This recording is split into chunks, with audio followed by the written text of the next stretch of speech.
All right, everybody, welcome back to the New Sentinel. Today we're diving into something pretty different. You know, when most people think about a presidential library, they're picturing those, marble halls, archives full of old papers, maybe some school field trip with a tour guide droning on about the Cold War, right? But what if, really, what if we turned those libraries into powerhouses for the next generation? Imagine high school students from all over a state, or even a whole district, coming to a presidential library, not just for history lessons, but to actually prep for real-life jobs or further education. That's what we're talking about. I've been thinking, what if the Eisenhower Presidential Library, where my son visited last year, offered something like hands-on coding workshops or direct links to apprenticeships instead of just, the static exhibits? He came back with pictures and a stack of brochures, but, honestly, he shrugged it off. Imagine if he came home telling me he met an engineer from Boeing or got help with building a resume. That's a much bigger impact, no? I love that idea, Chukwuka. It's the kind of shift we've seen in places like Germany with their Berufsschule system. Students split time between classroom learning and real work experience. Or even in the US, with some of these STEM academies cropping up. They blend education with practical training and mentorship. What's missing in most traditional institutions is this bridge, something to actually prepare students for the life that comes after graduation, and not just academically, but for the entire world of work, especially for those who might not want or be able to go to university immediately.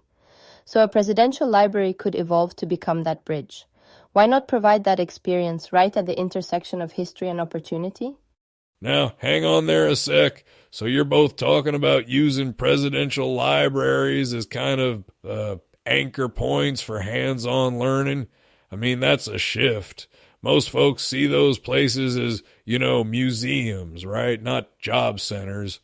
But you look at those German-style systems or these STEM schools here at home, yeah, they're effective. I reckon if we're going to pull off something like this, you got to have buy-in from more than just the educators. You're retooling these libraries as, career forward operating bases. Makes sense to me, and it'd definitely beat staring at glass display cases all day.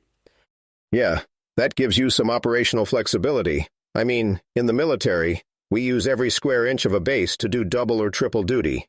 If you turn a presidential library into somewhere kids can actually get in there, learn skills, meet folks from different industries, you got a fighting chance at prepping them for what's out there. My question is, are we thinking big enough? Or are folks just looking for another shiny brochure to make parents feel good?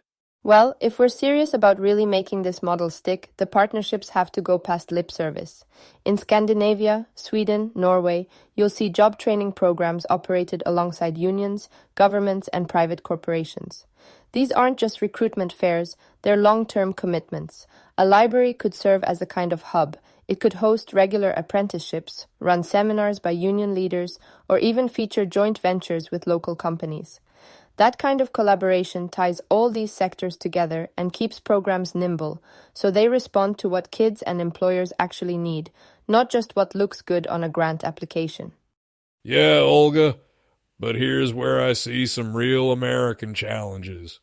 Logistics, not just the physical moving of kids around, but coordinating schedules between unions, companies, government agencies, who's in charge when there's a conflict.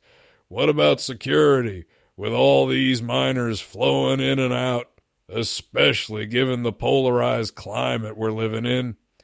We saw in previous episodes how even trying to coordinate the National Guard in a city can become political really fast.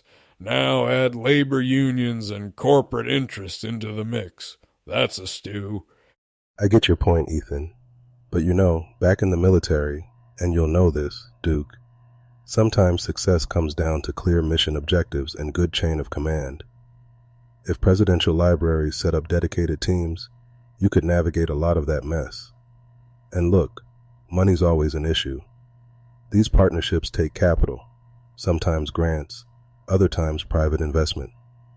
But if the result is more students graduating with jobs or apprenticeship offers in hand, That's long-term economic security for everyone involved. I mean, who says a library can't be that central node you're both talking about? Right. And if you got buy-in from labor, business, and the feds, you get some staying power. In the Army, joint ops only work if no one tries to own the whole show. You gotta balance the egos in the room. I like the idea of apprenticeships and internships happening inside those library walls. Maybe you even get some former vets or industry retirees running the workshops. No fluff, just job skills, know what I mean? But yeah, Olga's right. The follow-through is what kills most projects. Too many handshakes, not enough results. Look, we gotta stop acting like every kid needs to go to college. The GI Bill gave me a shot at both college and learning hands-on, but most of the real stuff, leadership, logistics, troubleshooting, I got in the Army. And the Army's still running these transition programs, right? Certs, trade school pipelines, you name it. If a presidential library jumped into that space, offering direct pathways, vocational or academic, it'd give these high schoolers more options than either or. We need both. End of story. That's one of the key debates, skills-based training or college track. I think it's about empowerment, making sure a student isn't boxed into a path that isn't right for them. Technology opens doors too, mentorship programs, remote apprenticeships, even digital workshops led by former presidents or scientists. But it all goes back to this. What does the local economy need? And are we designing these hubs based on real demand, not just wish lists? Exactly, Olga. This is where the rubber meets the road. If a town's main employer is a manufacturing plant, let's be honest, teach practical skills. If it's more tech-driven, invest in coding, hardware, digital skills. Engage the employers. Get their wish lists and plug those into the programs. There's also the mentorship angle. Kids need role models who've actually walked those paths. I mean, connect a student to someone from his neighborhood who made it out. That's gold. That's something a library, with the right support, can pull off. And mentorship cuts both ways. Makes me think of our last episode on community trust, when schools, libraries, workplaces all pull in the same direction. Students stare down adulthood ready. Whether you want to throw on a hard hat or tackle a college seminar, the bottom line is real prep takes a real team. We keep seeing the systems that work are the ones that get granular with local needs and then adapt. Presidential libraries have the bones for that if folks have the grit to get it done. All right, folks, that's going to do it for today. This idea, taking our presidential libraries and basically reinventing them for a new generation, I think that's a topic worth coming back to as these things actually start to happen out there. Everybody, thanks for weighing in as always. Major, Olga, Duke, you all brought something sharp to this conversation. Always good sparring with you all. You all take care and stay sharp. Thank you. This is what hope looks like, in my opinion. Until next time, stay curious, everyone. See y'all next round. Don't forget, adapt and overcome. Out.